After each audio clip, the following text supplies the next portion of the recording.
Après le décollage réussi de Soyouz, Thomas Pesquet a enfin rejoint la Station spatiale internationale. Et voilà Thomas. Thomas has just come in the station and Peggy, followed by Peggy. On regarde par la fenêtre, j'en ai déjà pris plein les yeux, on a volé comme ça, sortir de la nuit pour aller vers le lever de soleil, qu'on prend plein dans les fenêtres du Soyouz. Puis on voit la Terre se dessiner, l'environnement il est complètement différent parce que là on est dans l'espace pour du vrai et ça c'est irremplaçable.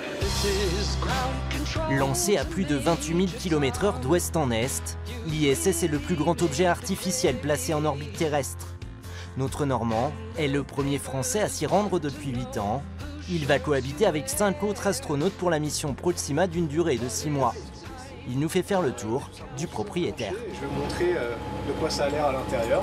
Il y a mon nom dessus, c'est comme ça qu'on le reconnaît. Et c'est là-dedans que je dors. En fait, j'enfile ce duvet, je passe les bras comme ça, et la nuit, je dors verticalement. C'est très confortable parce qu'on n'a pas le poids du corps et on dort extrêmement bien en apesanteur.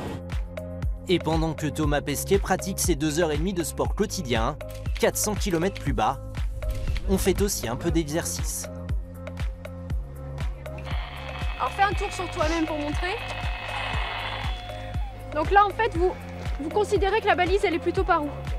Les collégiens de Belém se livrent à une activité un peu mystérieuse, la radiogoniométrie sportive. C'est pour capter les balises.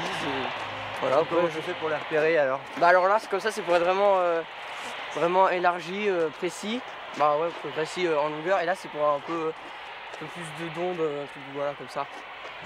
Appelée aussi la chasse au renard, cette course d'orientation est très populaire en Chine et en Russie.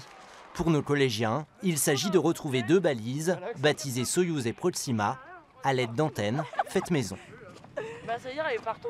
Alors la particularité en fait c'est qu'elle est faite en mètre ruban, parce que ce type de course d'orientation en fait se fait en pleine nature. Et l'avantage du mètre ruban, c'est qu'en fonction des arbres, vous voyez, ça plie en fait. Et c'est justement ce qui est rigolo dans le monde du radioamateurisme, c'est de pouvoir fabriquer ses antennes, ses émetteurs, enfin tout son équipement avec, comme vous voyez, 3 francs 6 sous.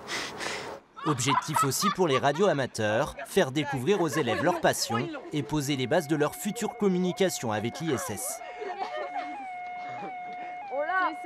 On aborde la notion de la radio, tout simplement, pour leur faire comprendre que la radio c'est quoi? Eh bien, c'est une émission de signal, une réception de signal, et qu'on va faire comme ça pour pouvoir parler avec Thomas Pesquet lorsque le contact sera effectué au mois d'avril. C'est Soyouz. C'est quelle équipe, les prénoms? Margot et Manon. C'est plus ludique, c'est intéressant et ça nous fait comprendre certaines choses sans forcément y rester 3 heures en cours. C'est un petit pas pour un homme et un pas géant pour l'humanité. Ça, je la connaissais, celle-là. Les élèves étudient le thème de la conquête de l'espace dans plusieurs matières. Le projet Harris est ainsi l'occasion pour les professeurs de collaborer. On s'est réunis de sorte à ce que ce soit un fil conducteur par rapport à la conquête de l'espace. Donc par exemple, moi je travaille tout ce qui est lié à Thomas Pesquet à l'ISS d'un point de vue physique. Ma collègue de technologie va travailler plus sur la transmission des informations, codage binaire, etc. You don't have a proper bed in space. L'anglais fait aussi partie du projet, car c'est la langue de communication de l'ISS.